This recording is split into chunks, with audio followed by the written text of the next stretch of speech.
అస్సలాం అలైకుం స్టూడెంట్స్. ఇప్పుడు మనం 7వ తరగతి మొదటి పాఠమైన స్త్రీలు పొంగిన జీవగడ్డ గురించి తెలుసుకున్నాం.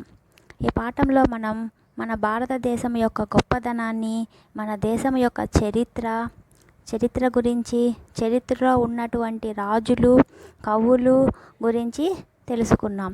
ఆ రాజుల యొక్క యుద్ధాలు అంటే వాళ్ళ యొక్క విజయాలు, పరాజయాలు, అటువంటి వారి గురించి కూడా మనము చక్కని గేయాలతో ఆలాపన చేసుకుంటూ ఆనందంతో గడపాలని ఈ పాఠం మనకి తెలుపుతుంది.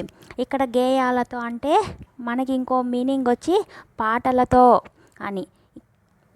పాటలతో మనము ఈ పాఠము చెప్పుకుందాం. ఏ దేశమేగినా ఎందుకాలిడినా, ఏ పీఠమెక్కినా ఎవ్వరెదురైనా, పొగడరా నీ తల్లి భూమి భారతిని, నిలుపరా నీ జాతి నిండు గౌరవము.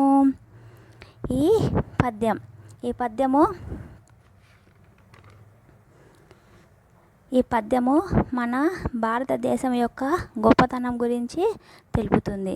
మనము ఏ దేశానికి వెళ్ళినా, అంటే పరాయి దేశాలకు ఏ దేశానికి వెళ్ళినా మన దేశం యొక్క గౌరవాన్ని మనము కాపాడాలి. ఎక్కడ కాళ్ళు మోపినా, అంటే ఏ పరాయి దేశంలో ఎక్కడ కాళ్ళు మోపినా మన దేశం గురించి మనం గొప్పగా చెప్పుకోవాలి. ఎంత అధికార పీఠాన్ని అధిష్ఠించినా, ఎంత పెద్ద అధికార పీఠం అంటే పొజిషన్, అంటే పెద్ద పెద్ద అధికారాలు ఉంటాయి కదమ్మా, పొజిషన్స్. వాటిని మనం అధిష్ఠించిన అంటే అవి మనము దక్కించుకున్న మనము మన దేశం గురించి మనము గొప్పగా చెప్పుకోవాలి. మన తల్లి భూమి భారతాన్ని పొగడాలి, మన జాతి నిండు గౌరవాన్ని నిలపాలి.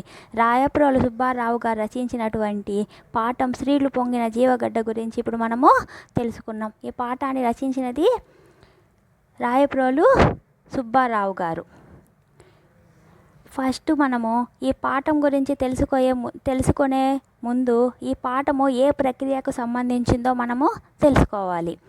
ప్రక్రియ అంటే ఈ పాఠము గేయమా, పురాణమా, కథానిక, గద్యమా, పద్యమా, వచన, కవిత, సంభాషణ, దేనికి సంబంధించినదో తెలుసుకోవాలి. వీటిని అన్నిటినీ కూడా ప్రక్రియలు అంటారు. ఇప్పుడు మనం చెప్పబోయే ఈ పాఠము గేయానికి సంబంధించినది. స్త్రీలు పొంగిన జీవగడ్డ పాఠము రాయప్రోలు సుబ్బారావు గారు మాతా ఛందస్సులో రాయబడినది. అందువల్ల దీన్ని మనము పాడుకోవడానికి వీలైనది. మనం ఈ పాఠము పిల్లలకు చెప్పడానికి గల ఉద్దేశం ఏమిటంటే, మనము పిల్లలలో దేశభక్తిని పెంపొందించాలి, దేశభక్తిని కలిగి ఉండడం నేర్పించాలి. దీని యొక్క ముఖ్య ఉద్దేశం ఏమిటంటే, ప్రాచీన కాలం నుండి మన భారతదేశం అనేక సంస్కృతి సాంప్రదాయాలకు నిలయం అయినటువంటిది. అనేక సంస్కృతి సాంప్రదాయాలు అంటే మన భారతదేశంలో అనేక విభిన్నమైన, అంటే చాలా రకాలైన సంస్కృతి సాంప్రదాయాలు మన ఇండియాలో, మన భారతదేశంలో ఉన్నాయి. అంతేకాకుండా పాడి పంటలకు, సిరి సంపదలకు ప్రసిద్ధి అంటే ఎందరో మహనీయులు మన దేశంలో పుట్టారు. ఎందరో మహనీయులు అంటే మహా మేధావులు మన దేశంలో పుట్టారు. అంతేకాకుండా ఎన్నో మతాలు, జాతులు కలిగినటువంటి మన దేశం, అనేక మతాలు, ఎన్నో మతాలు మన దేశంలో, ఎన్నో రకాలైన మతాలు మన దేశంలో ఉన్నాయి. భారతదేశం భిన్నత్వంలో ఏకత్వాన్ని సాధించి సమైక్య భారతదేశంగా అవతరించింది.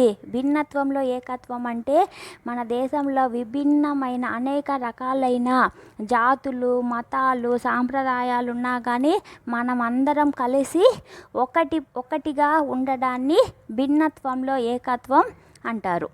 అందుకనే ప్రతి ఒక్కరూ మన దేశ గౌరవాన్ని దిశ దశల అంటే చుట్టూ అన్ని వైపులా చాటడానికి, మన దేశం యొక్క పౌరుషాన్ని నిలబెట్టడం మన యొక్క బాధ్యత.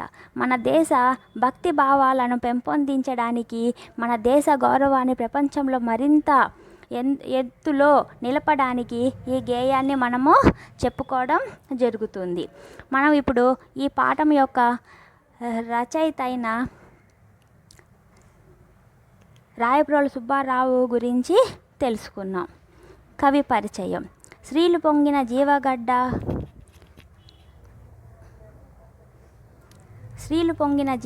అన్న గేయాన్ని రచించినటువంటి రాయప్రోలు సుబ్బారావు గారు 1892లో జన్మించి 1984వ సంవత్సరంలో మరణించారు.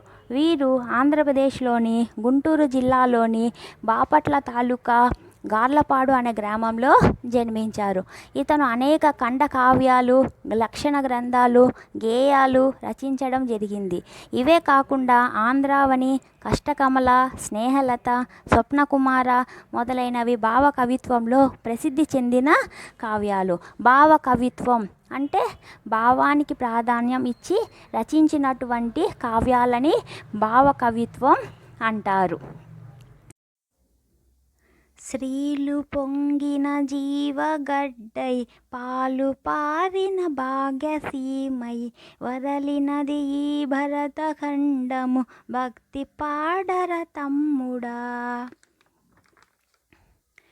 ఈ పద్యము ప్రతి ఒక్క పదం యొక్క అర్థం మనం ఇప్పుడు తెలుసుకున్నాం. శ్రీలు అంటే సంపదలు, తమ్ముడా అంటే ఓ తమ్ముడా, పొంగిన అంటే పొంగినటువంటి, జీవగడ్డ అంటే జీవము అంటే ప్రాణం ఉన్న వాటిని జీవము అంటారు. జీవగడ్డ అంటే ప్రాణము గల భూమి అని అర్థం.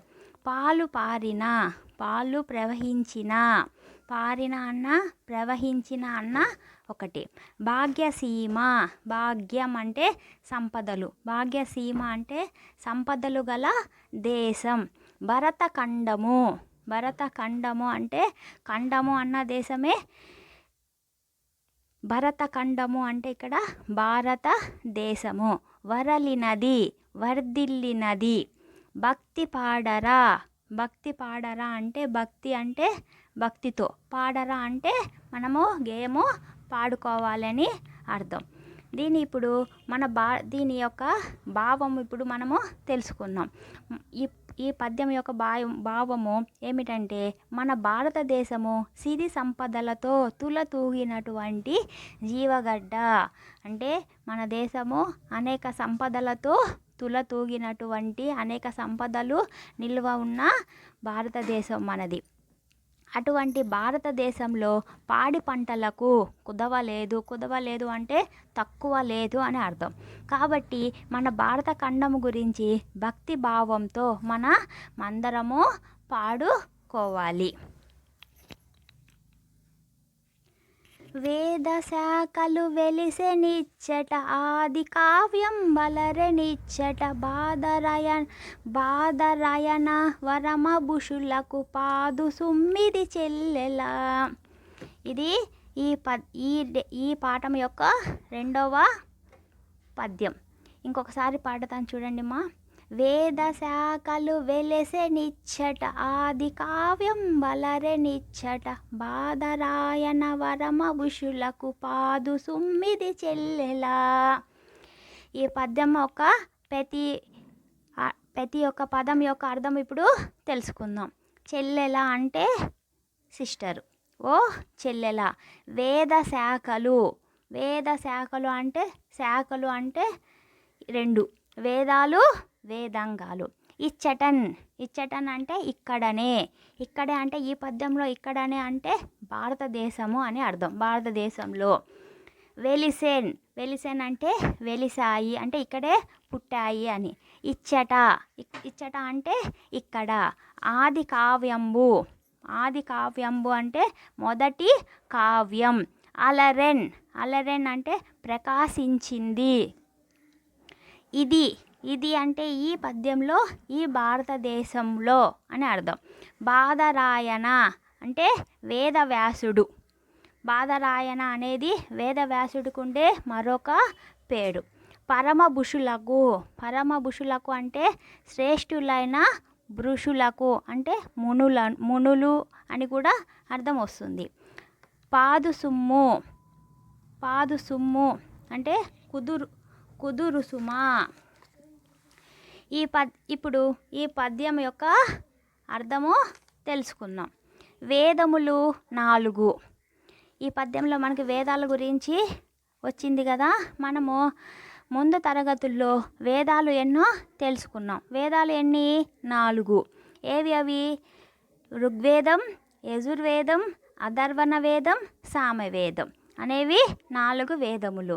ఈ వేదములు మన భారతదేశంలో ముఖ్యంగా వెలిశాయి.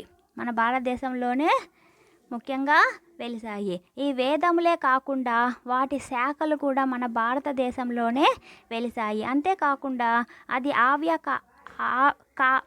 ఆది కావ్యమైనటువంటి రామాయణం కూడా ఇచ్చటనే రచించబడినది అంటే రాయబడినది అని అర్థం. బాదరాయుడు అంటే వేదవ్యాసుడు. ఇందాక మన పద్యంలో ప్రతి పదం యొక్క అర్థం వచ్చింది కదమ్మా. బాదరాయుడు అంటే వేదవ్యాసుడు. వేదవ్యాసుడు అన్న బాదరాయుడు అన్న ఒకటే అర్థం. వేదవ్యాసుడు మహాభారతాన్ని, భాగవతాన్ని సంస్కృతంలో రాశాడు. వేదవ్యాసుడు ఇది బిట్టుగా వస్తుంది. తర్వాత గ్రామర్ పాయింట్స్లో ఇది బిట్టుగా కూడా అడగచ్చు. వేదవ్యాసుడు మహాభారతాన్ని, భాగవతాన్ని సంస్కృతంలో రాశాడు. అటువంటి మునులకు పుట్టినిల్లు మన భారతదేశం. పుట్టినిల్లు అంటే ఇక్కడ పుట్టారు కాబట్టి వాళ్ళకి ఇది పుట్టినిల్లు. అటువంటి మన భారతదేశం గురించి భక్తి భావంతో మనము ఈ గేయాన్ని మనము పాడుకోవాలి.